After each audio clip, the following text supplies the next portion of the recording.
All right, beautiful people. Fifth framework of the Raise Your Floor pack, okay, for the fifth training. So we are continuing to get deeper and deeper inside our operations. And today we're talking about a topic that changed my career that I learned in 2016 or 2017 when I used to work in Singapore, the helicopter view, right? How to stay calm when everything starts to speed up in terms of service, okay? So the thing is that most people and most professionals, because that's something that you can apply in both your life and your career, break because the life or the service gets too hard, okay? They break because they start losing the perspective and the moments when things starting to speed up. So in general, the stress start to rise.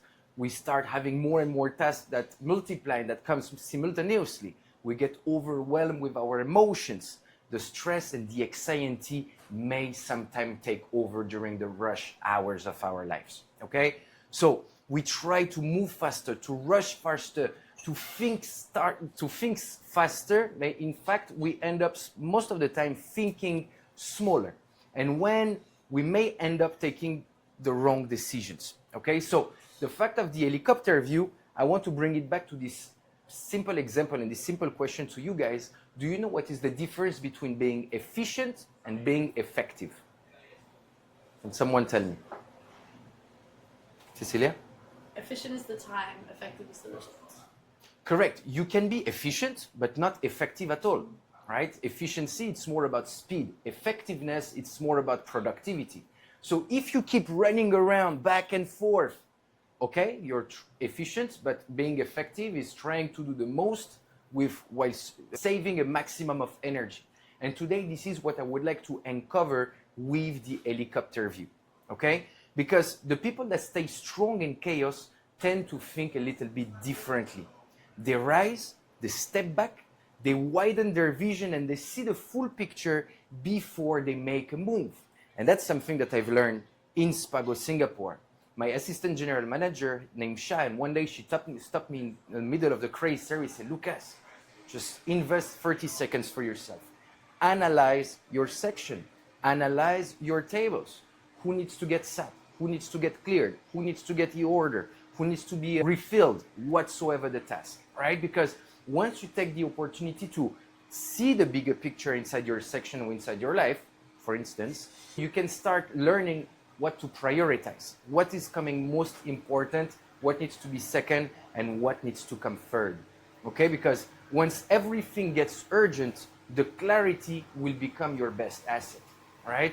And so, of course, the helicopter view and these 30 seconds to breathe and to see the bigger picture, to elevate your mind and to see the 360 degree on your section will really make a difference. That's also why I'm so picky about your sections inside the restaurant, that I don't want you guys to start having some table up and back or front and back whatsoever. Because the interest is for you guys to at some point put yourself on one spot and to be able to scan every single one of your pictures, the tables, the floors, the guest behaviors, to understand the energies and provide the right moves. It's like chess, to teach you how to think 2, 3, 4 steps ahead and to never get caught up into the craziness and the chaos. Okay, so once again, like a chess player, we tend to consolidate the side stations, refill your stocks, prepare for the next wave, and check on your guests and on your team. Because, of course, we don't get bombed from 5 to 9 every single day. It always comes by waves. So there is a moment you will focus on your guests, sitting down all your guests, taking all your orders, regulating your flow, keeping your guests calm. And at some point, we will always have a small period of time that will allow you to take a deep breath and just prepare on for the next wave. And that's why refilling, restocking, helping your colleague on the side. So like this, we continue to keep the flow on, prepare ourselves, refill ammunitions, and then be ready for the next war. So again, you can use the helicopter view in almost anything.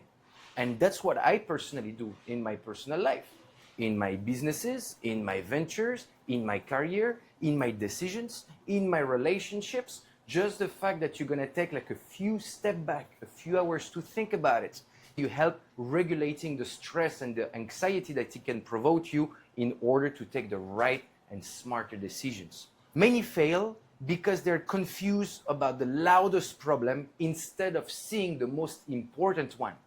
A few things, for example, that happened yesterday, no big deal, right? We made a mistake on a dish that wasn't delivered at the right table.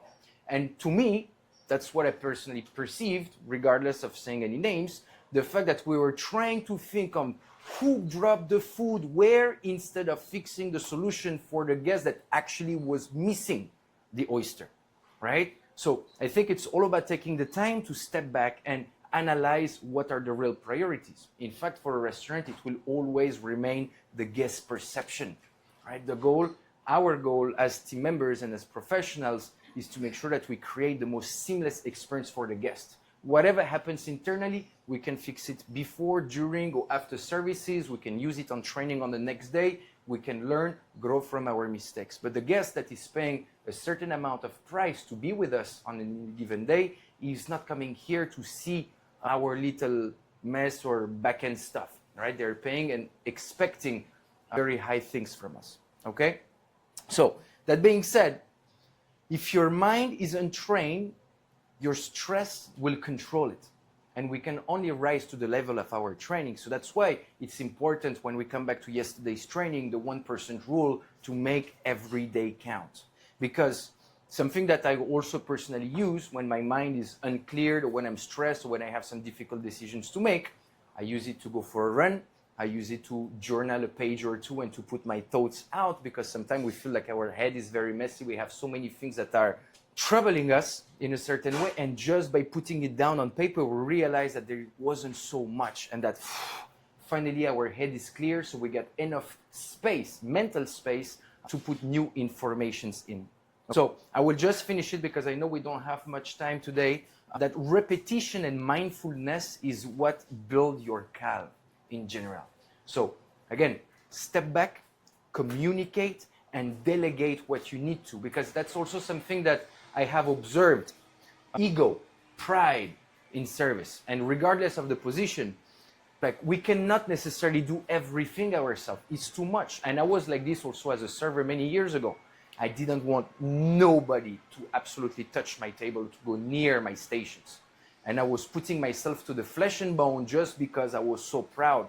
Until one day I understood that, bro, I'm not going to have a medal by putting so much load on myself. And the only thing that I can risk is neglecting and affecting the guest experience. So don't hesitate to ask for some help, to ask for some support, to use the resources that you have all around you so you can actually focus on what matters the most, which is you, your guest, and the overall control of your responsibilities and duties that you have at any given time.